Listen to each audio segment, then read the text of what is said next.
All right, this is Chris Guzman with the Bolo Punch Boxing Hour, brought to you by George Rogie Insurance, www.hssp.cc, sportsjuice.com. I'm sitting here live in Crown Point, Indiana, right here on the square at the Registry, which is one of our local watering holes, and I've got Brooke Dierdorff, who is 3-0, all 3 wins coming by way of knockout, and a week ago she was training for a fight, and now she is training for easily the biggest fight of her entire career.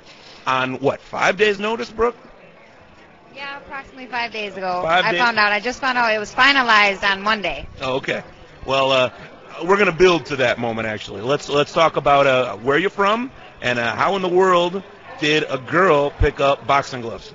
That's a story everyone wants to hear. Well, I grew up in a small town called Somonauk. It's by Aurora, Illinois, about 30 miles west of Aurora. I actually I joined the military after high school. I was in the Army, and I waitressed at a club that had fights every week. And I became really good friends with the guy that ran the fight night. Basically, it was just anybody in there could get in and box just for fun, but it was just a blast to watch. And the guy was like, you should try it, you're being in the military, you should try it just to stay in shape, and, it's really fun. So I, tried it after I got out of the military. I went to a boxing gym and tried it in Aurora at Jesse Torres Boxing Gym in Aurora.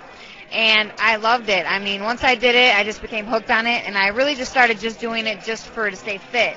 But Jesse told me, he's like, I really think you have something. You should really try competing in the gloves, the golden gloves, and see how you do. So I had been training probably 3 weeks, and I went to the Open National Golden Gloves tournaments and took second place. Just that easy. Just that easy. Just falling out of bed. Yeah. I think I have a lot of natural abilities. I think I'm just so offensive in my fight style that it's very hard for anybody to defend me, because if you hit me, the harder you hit me, the more I'm coming. That's just how I am. I'm a very aggressive fighter, and I keep coming. It doesn't matter what you do. Unless you knock me out, I'm going to keep coming, and it hasn't happened yet. Well, that is one thing. Me and Emil over here, he's a partner here on the Bolo Punch Boxing Hour. He and I were out at Cicero Stadium a few months back, and we were very pleasantly surprised. We heard there was going to be a women's fight, and saw your face on the poster, and I said, this chick looks mean. I wouldn't look in her direction. She looks so mean. And she came on out. You came on out. It's the same person. That's pretty cool. You came on, but you didn't look like this. So that's why I said it like that. But you came on out, and I don't even remember the poor girl's name. I mean, it was your second fight. It was right in the middle. It doesn't even matter what her name was at this point. She's a notch on your belt, and you. I don't know.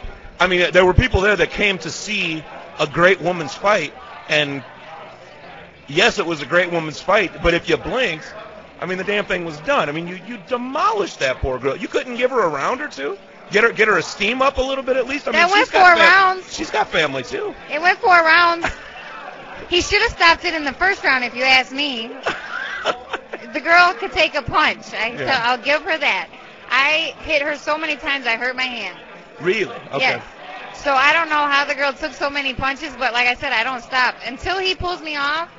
Oh, it's your job to keep going. I mean, that's how it is. And like I said, I am a very classy, respectful woman outside the ring. I don't look anything like I do when I'm fighting. I mean, I don't think I'm all that, but I definitely don't think I'm bad looking. So, I mean, like I said, I'm very classy. I carry myself very well outside the ring, but it's a business, and we can be friends outside the ring, and we can be friends before and after, but when I'm in the ring, I want to hurt you.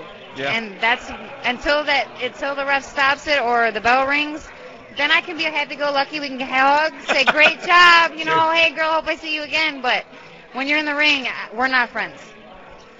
You touched upon your one of your main sparring partners, Rita Figueroa. If she's a sparring partner, she's probably a pretty good buddy of yours as well, if you're training together as often as you say you do. How hard did Rita take it when the rotator cuff blew on her and she was unable to fight what probably would have amounted to the biggest fight of her life? I think she took it. I mean, she took it as well as expected. She knows that she told me she had heard it one day when she was sparring, but just ignored it and sparred again the next day, and it just got worse and worse to where she couldn't even lift her arm. So she had no choice but to go to the doctor. And they said, she did tear it. She wanted, she's a fighter just like me, and she wants it. And she's like, I wish they could just, give me a shot so I don't feel it. Take the fight and then get it fixed after. Sure. But, I mean, if you really sit down and think about it, she'll be off possibly up to 3 months. That's not that long in a boxer's career. You can come back and you have the same opportunity again. It's not worth your whole career, because if she were to take the fight and tear it even worse, she could be out of boxing forever. So it's not worth, one fight is not worth it. It doesn't matter what the fight is. You can get another opportunity. She's still an undefeated fighter. She's a great fighter. She will have more shots. I think, she took it as well as can be expected. And, I don't know if it helps at all that I'm taking the fight, since Keeping we're from it the close same. to home. Yeah, I'm not sure. I know she said she was happy for me that I have this opportunity, and she's behind me. Yeah. So that's all that matters. Well, I touched upon this during the press conference. I want to get a little more in depth now that we're sitting with you. You got the call, 6 days ago, 5 days ago at this point? And I asked you before, and you gave a very nice, well-spoken general answer, but I want the meat of it now. Were you training for a fight, and what's it like getting that call? I mean, 3-0, 3 knockouts, and now you're going up against a world-renowned, a name. There's only, forgive me, there's only 8 or 9 female names that are worldwide known right now. And you're on your way to that, but it's going to take a little while. I mean, you've got Layla Ali, who's dancing with the stars all over the place like some fool. She needs to keep dancing. She seems to be a little afraid of actually putting the gloves on with Ann Wolf, who's been calling her out for a couple of years. Let me get your answer on that, and then I want to talk to you about the future of women's fighting. What was it like getting that call? Well, like I said, I got the call, I think it was last Thursday. Rita had sent me an email saying she wasn't fighting, so I called Sam, which is both of our mutual trainers, Sam Colonna, and I asked him what was going on, why wasn't, what happened, and of course he told me that she tore her rotator cuff, so she wouldn't be able to fight, and he asked me what I thought about taking the fight. This is a big step up for me. First of all, I normally fight at featherweight, which is 125. This fight is at 137. But like I said, the weight doesn't matter to me. I could care less what a girl fights. I fought girls that outweighed me by 20, 30 pounds in the amateurs because I couldn't get fights. So the weight doesn't matter to me. People always ask me, well, what are you going to weigh in at? I don't know. If I weigh in with my clothes on, maybe I can do 134, But it doesn't matter to me. So like I said, it was a great opportunity to get the call. I was very excited when they gave me the call because, like I said, if you really look at it from my point of view, I'm 3-0 with 3 KOs. Yeah, I had a few amateur fights, but not the way she's making it sound like I had tremendous amount of amateur fights. No, I didn't. I had 15 amateur fights. I heard her say that, and then I heard you say 15. She said it at the other press conference too. But I think she's trying to make it sound like I have all these fights and I'm so experienced. Don't get fooled by her record, because she's got 50-something fights, Is she expecting to walk through you? I'm sure she's expecting to walk right over me, and she has another thing coming because she will not. And like I said, it's a great opportunity. The way I look at it, if I lose, it won't hurt my record whatsoever because I lost to Mia St. John. So it'll give me more media by fighting her anyway. My name will be out there because I fought her. So if I lose, it won't hurt my record and it won't take me back anywhere. But if I beat her, then I'll be 10 times better than I was before because everybody will know who I am because I beat Mia St. John. So either way, it's a win-win situation for me because if I lose, I still got to fight Mia St. John. I got the opportunity to fight her, and my name is out there more because I fought her, whether I win or lose. And if I win, where's her career going to go if she loses to a girl that's 3-0? Nowhere. Where's mine going to go? It's going to skyrocket. It's going to skyrocket. So there's no way I would turn down the opportunity, but a lot of people are saying, don't just go in there and be another number for her. You will not walk through me. Many people have tried. I've fought tons of girls in the amateurs who had over 100 fights. I fought a girl who had 150 fights, had never been knocked down in her career. I knocked her down in the first round. I'm not somebody that you're just going to walk over. So she's got another thing coming if she thinks she's going to walk over me because I only have 3 professional fights. And I will come out on top. Well said. Mia is a boxer. She uses the entire ring. You tend to work mostly forward, meaning beeline directly to your opponent. Without giving anything away, she's probably not going to be able to see it till after Friday anyway, this interview, or hear it. What's the plan of attack on someone that wants to use every inch of the ring? At first, when I thought about the fight, I talked to Jesse, actually from Aurora, who's a Mexican trainer, and I asked him, what do you think she'll do? And he told me she'll come out fighting because she doesn't know me, and she thinks she's going to walk through me. So he thinks she'll come out fighting at first, and then once I hit her, she's going to be like, oh, she has power. Maybe I need to run. Because I don't know if you saw the Christy Martin fight, but she ran every inch of that ring the entire fight. She just wanted to prove that she couldn't get knocked out. But how are you going to knock somebody out when all they do is run from you? That's not even boxing. I think that me as a beautiful woman, I'm a beautiful woman. But if you're going to be a boxer, you have to be a boxer. You can't worry about your looks in the ring. You can't worry about getting cut and all that. When you're in the ring, it's boxing. It's not about looks and posing for Playboy. That's not what it's about. It's just about doing your job and going home, getting your paycheck and going home. So, that's just plain and simple. Well, you got Joe Frazier's daughter is a fighter. Muhammad Ali's daughter is a fighter. George Foreman's daughter is a fighter. You've got Ann Wolfe. You've got, obviously, your opponent this Friday night, Mia St. John, and a handful of others make up the upper crust of the known name fighters. What do you see as the future of a segment of the sport, women's fighting, where, I'll be honest with you, 15 years ago, it was considered by a lot of people as a novelty, as a joke, as, okay, the ladies want to wear pink little gloves and they want to flip around, and we'll let them. There's a bunch of drunk guys. If a couple of sweaty girls want to swing at each other, there's the worst way to spend the evening.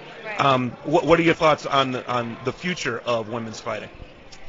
I think since I know it really took a hit when $1 Million Baby came out, and I know everybody says that, everybody keeps saying that, but I think that was really huge for women's boxing because everybody saw that and they began to take it seriously. I know back in the day, Christy Martin was the only one that had anything going for the sport. Everybody else, I think, really just did it for the money. And if you're gonna be a fighter, yeah, it's good to get the money, but you got to do it because you love it and because that's what you want to do, not just take fights just because you're getting a paycheck and you don't care if you win or lose. And I think that now you've got more fighters that are actually in it for the love of the sport and not for the money. And the more of those women that you get out there, the better fights you'll see because they care whether they win or lose. They're not just in there for a paycheck, so they're going to fight harder. And I think there's become a lot more women like that in the past 2-3 years. So I'm hoping that the sport continues to grow, and I think that it has grown tremendously. And hopefully, we'll never be as big as the guys, but as long as we can get the respect of the boxing fans. And I think when you watch I've seen so many women's fights on undercards that are 10 times better than the main event. Because you have two great fighters that are going all at it, and women's boxing is all action. You don't see that I'm not going to feel you out the first 2-3 rounds to see what you're going to do. It doesn't matter how many rounds it is. As soon as that bell rings, that's it. You're going. And that's how the women fight. And I think that's what intrigues a lot of people to watch it, is because it's always action in a female fight. You don't see that dancing around the ring. Well, you're going to see that from Mia because I saw that coming. That's what she does. Yeah.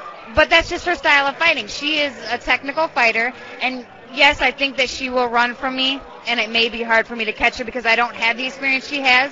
So I'm not as experienced on cutting off the ring and, defensive movements and stuff like that.